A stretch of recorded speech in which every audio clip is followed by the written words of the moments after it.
the half was 45 1/5 seconds. It is Firenze Fire down at the rail. Flagstaff on the outside. Firenze Fire, narrow lead. Flagstaff is running in second. Then American Power and Wicked Trick. Firenze Fire gets clear now. It's Firenze Fire in front. Flagstaff on the outside in second. And it is Firenze Fire who loves Welcome back to Racing Run-On. On this video, we're going to be previewing the Grade 2 John Nerud Stakes at Belmont Park. This is another win and you're in race. Breeders' Cup Challenge Series, this is a win and you're in for the Breeders' Cup Sprint. So you win this race, you're automatically in the Breeders' Cup Sprint. And, you know, this is a 7-horse field, and it's headlined by Firenze Fire, who, you know, putting aside all analytics, is just a horse that has been very fun to watch over the last, now getting on to 2 years. You know, Firenze Fire, former trainee of Jason's Service, so he's had all that baggage following him. But ever since the trainer switched to Kelly Breen, he has been fantastic since then, and especially when he's running at Belmont Park. Anybody knows, and even back when he was with Jason's Service, this horse loves Belmont Park. He's a Grade 1 winner over the surface, and he's won 4 straight graded stakes at Belmont Park, going back to when he won the True North in June of last year, and he's going to be going for number 5. He's got 2 already this year. He won the True North again this year, and then he won the Run Happy Stakes off the layoff here, and, you know, has been the model of consistency really with Kelly Breen. So, you know, it's really nice to see a horse like Firenze Fire at his age. He's been around for a very long time, and obviously all the stuff that he's had to go through in his career, just doing really well still in his career, being able to win these kind of high-level races, and even when he's not winning, competing. He ran 3rd in the Breeders' Cup Sprint last year, which is his best run to date in a Breeders' Cup race. He's run in a few Breeders' Cup races, and that was his best effort last year at Keeneland. So definitely very nice to see from him. Aside from this race, you know, it's very simple. He loves Belmont Park. He's the best horse entered in this race. I don't really see anybody that can beat him here. I'm going to be picking him, and personally I'm rooting for him because it's very nice to see a horse like Firenze Fire accomplish what he has been accomplished through his career.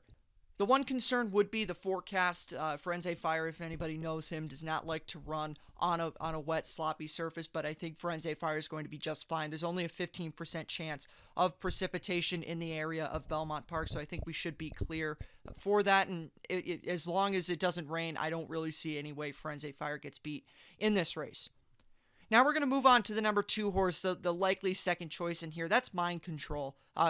First start for new trainer Todd Pletcher. Mind Control has been a horse that for a very long time has tried to figure it out. And, you know, I liked him a lot more back when he was a 3-year-old and in the early part of his 4-year-old campaign. He looked really good in the winter of 2020, but then unfortunately had to miss some training and then has not lived up to the Mind Control that he was in the early part of 2020 since then. Hasn't won since he won the Tom Fool on the 7th of March. And, you know, so he's had some poor races. Now, I will say you can forgive him for a couple of them. His runs in the Carter and the Forgo, I don't really think he cares too much for a wet surface himself. I already said that with Firenze Fire, so you can forgive him for that. You know, he's consistent enough when he's running in these kind of races, but I don't know if that talent is carried over from 3 to 4, and I'm not ready to hedge my bet on Mind Control in here, so I'm going to take a pass on him. I think he is also going to take a fair amount of money and go off as the second choice, so I'm going to pass on him in here, and I'm going to look elsewhere for my value in this race. We'll move on to the number 3 horse, American Power. This is a horse who is a graded stakes winner this year. He won the Toboggan Stakes at Aqueduct in the early part of the year. He had been running in the claiming level before that. Also did run in the Vosburg way back in 2019, that very exciting Vosburg Stakes with Firenze Fire and Imperial Hint. Obviously was no factor there. Dropped to the claiming level. He's been good this year for the most part.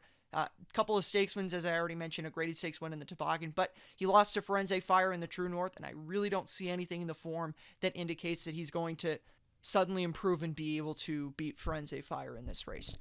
Now we're going to move on to the number 4 horse in here, and that is Top Seed for trainer Shug McGahee. This is a horse who's been very, very weird in his entire career. He's got some really nice wins. If you go back and you look at his chart, broke his maiden nicely. He won an allowance at Tampa by 9 lengths, and then he had a really good run at Churchill. and he's had a couple of nice seconds. Two of his seconds in Allowance Company, he was beaten by Fearless and Happy Saver. Happy Saver most recently, but going back to the 30th of May of 2020, he lost to Fearless before Fearless became a multiple graded stakes winner, but you've seen what Fearless has gone on to do. Now, he does have a couple of very races this year, his first two starts of the year.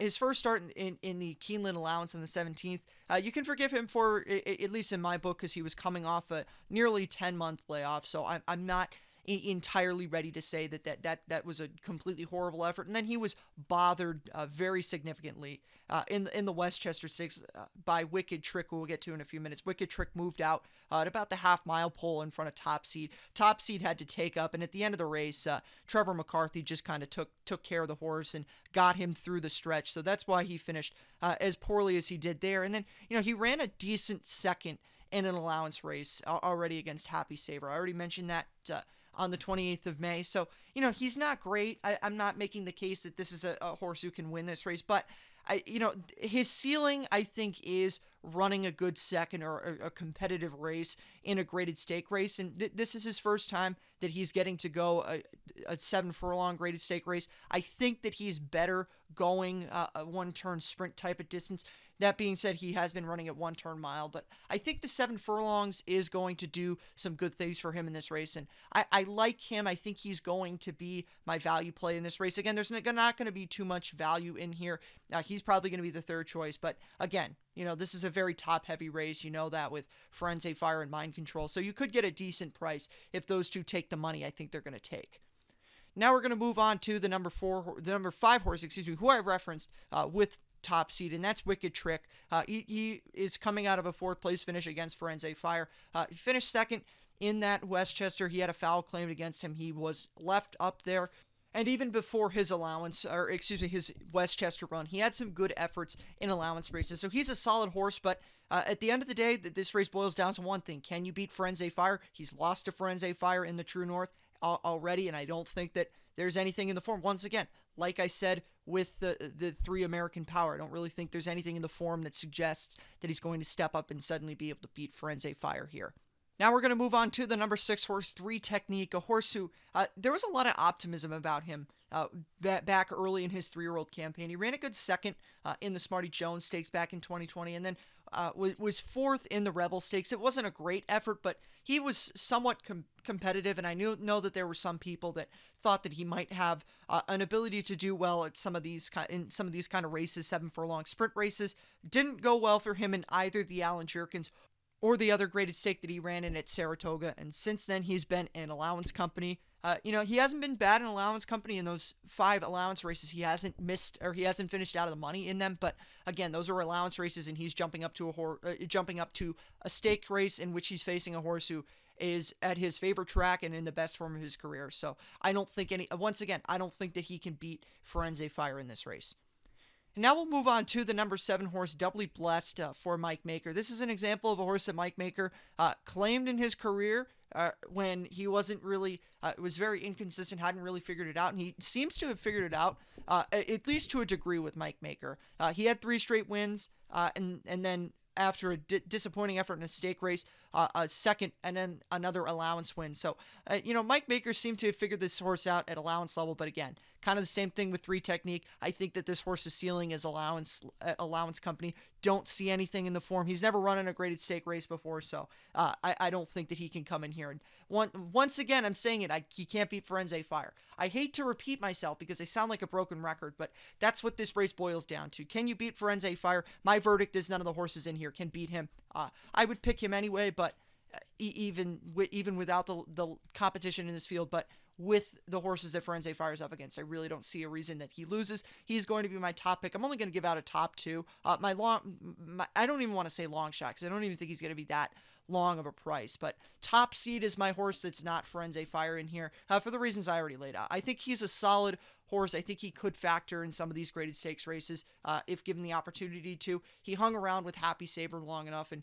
on his best day, he is good. So we'll see how good he runs, and at the end of the day, once again, nobody in here, in my opinion, is going to beat Firenze Fire, barring some unforeseen circumstance. So that's it for this preview. We'll see you next time. If you do play this race, good luck, and we'll see you next time. Have a good one. right there.